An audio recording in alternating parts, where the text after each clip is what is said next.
In the last lecture, we were introduced to electric potential or voltage.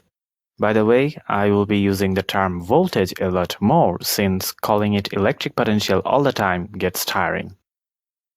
So, even though voltage was introduced in the last lecture, I actually didn't mention where this voltage or electric potential was coming from.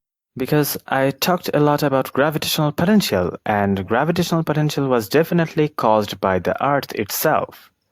But then where is this electric potential coming from? And why is it important for us at all? In today's lecture, that's what I will discuss. Let's take this charge for example, and let's say there are a few other charges as well. But this charge is our subject, and we want to understand how the other charges affect it. Since our charge is positive, other positive charges will repel it, and negative charges will attract it. So we will get all sorts of forces, and we will have to add up all these forces to get the net effect. But when adding up the forces, keep in mind that you need to take the direction of force in account, because force is a vector quantity. And this is exactly where the computation becomes hard. But since voltage is a scalar quantity, it's much easier to use instead of force. Let me explain. Let's look at one charge at a time.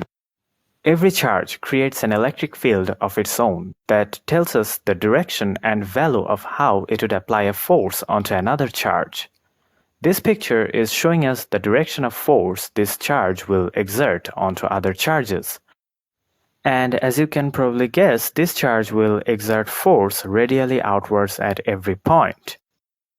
In terms of the value of the force, this picture is a little vague, but you can imagine that every point has a magnitude and a direction associated with it that demonstrate how this charge will exert the force and exactly how much. Just like the charge naturally creates an electric field around it, it also creates an electric potential or voltage at every single point. Electric potential and electric force are like the two sides of a single coin. They are always associated with each other, and if you know one, you can compute the other. Now, this is just the voltage and electric field of one charge. When you introduce another charge, the electric field changes. You might actually recall this image from high school physics. This is how the electric field looks when there is a positive charge and a negative charge nearby. By the way, the voltage at each point has also changed since we introduced a new charge. The same thing would happen if we kept introducing new charges. The electric field gets more and more complicated, and the voltage are also changing as well. But that's because we're trying to look at every single point. We don't actually need to do that because we're only interested in what happens to our subject. So, let's focus on where our subject is located. If we only had this one single charge, we would get 0.37 newtons of repulsive force in this direction, and you'll find a voltage of 1.92 volts there. I just used plain Coulomb's law to figure out these values. You don't have to worry about these right now. So now if instead we only had this negative charge, we would get an attractive force and voltage like this. Notice the fact that the charge is negative is reflected in the direction of the force and the negative value of the voltage. But these values represent how this charge will affect our subject individually. Then how do we figure out how they would affect the subject charge together? Well, we just have to add these two forces using the rules of vector addition. Now, what about the voltage? How do we exactly figure out the new voltage? Well, we just have to add them up again. But the neat thing about voltage is that it is a scalar quantity, so you don't have to actually worry about any directions. You could just straight up add them together and you'll find the new voltage. Here we got 0.93 volts. Pretty easy, right? So if we add more charges, we can just keep up adding the individual contributions from these charges. Adding up the forces is a bit harder than adding up the voltages because you have to account for the direction of the force every time. Even though calculating force is much harder than calculating voltage, both of them tell the same story: how much other charges are affecting our subject charge. That's why we use voltage rather than force. And I actually want you to appreciate how remarkable this is, because this one single number tells you how all of the charges are affecting our subject charge. All the necessary informations like how many charges there are, what their values are, how far apart they are, everything related to this point is summed up with just one single number. In fact, I don't even need to tell you how many charges there were or where each of them were located. Instead, I can just tell you the voltage they created as a whole, and you would be fine with just that information. So, voltage gives us a very nice way to sum up the effect of the whole environment. That's why when we say that this point or location has a certain voltage, you should understand that in the background there must be a system that is creating this voltage. But we should not be interested in how that voltage was created. Rather, we should focus on how that system or that voltage will affect our subjects. So now we know how much our subject location is being influenced by the environment. But there is this another aspect to this: how much the subject charge itself responds to that environmental effect, that is, the voltage created by other charges. Because if the subject has a lot of charge, it will strongly respond to that environmental effect. Whereas if the subject had less charge, then it would react comparatively weakly.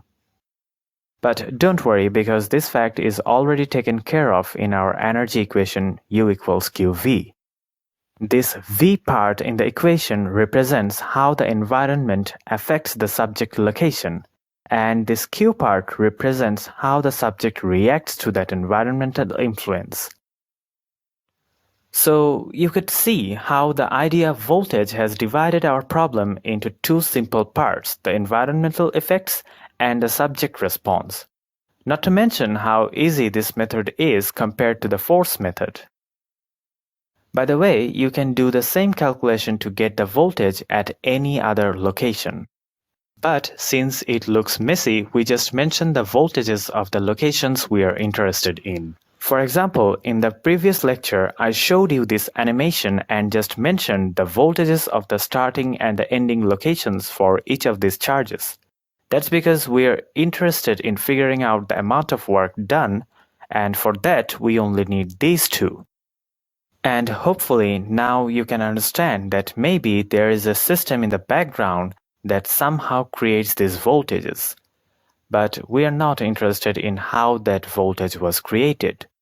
Rather, we are trying to demonstrate what effect the voltage has on these two charges.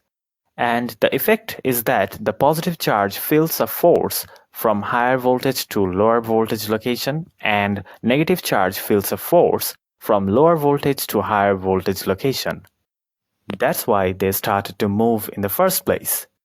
By the way, anytime a charge moves, we call this flow of charge current, which is denoted by I and is measured in amperes. Most of the time we just write A for amperes. If there's any type of charge movement at all, we will say there is a current. For example, if you take a charged object and simply throw it, you just created current. Yes, you don't actually need high-speed electrons going through metals to create current. That's an example of current, but not the only one. But as you can guess, throwing a charged object doesn't create a significant amount of current. Because like a river current, if it has more velocity, we should say there's more current. So current is actually a measure of rate of flow. Whether it's water or electricity, the idea is exactly the same. So let's start with the water analogy. Say you want to fill up this jug, but you only have this slow pouring water tap. You would say this water has a very low rate of water flow, right? So How could we speed this up? One way would be to open the tap all the way so that the water flows at a very high rate. See how we are still talking about the water flow? If now we have 2 times the water flow rate, that would mean the jug will fill up 2 times faster.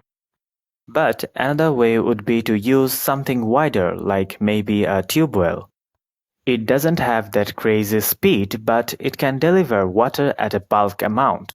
So, if the tube well delivers 2 times the water every time, that should still mean that compared to the original scenario, the flow rate is still high and the jug will fill up 2 times faster. And if you could combine both speed and amount, for example maybe using a water pump, the jug should fill up 4 times faster. So the reasonable way to quantify this rate of water flow should be to state how much water is being delivered every second. In our original scenario, those water drops were taking too much time to deliver the water. When we cranked up the speed, it was taking much less time for the drops to accumulate. That's why the flow rate was high in the second scenario. In the case of tube well, water was still flowing slowly, but a massive amount of water was coming out each time, and that's why the flow rate this time was high as well. Now that we understand this analogy, we can directly translate that into electrical systems. Here, instead of measuring how much stuff is flowing, we need to measure how much the charge is flowing, and we'll call it current. And with the introduction of current, we end our discussion of static electricity and enter the realms of current electricity. We will continue to discuss on current in the next lecture as well, which will be coming in very soon.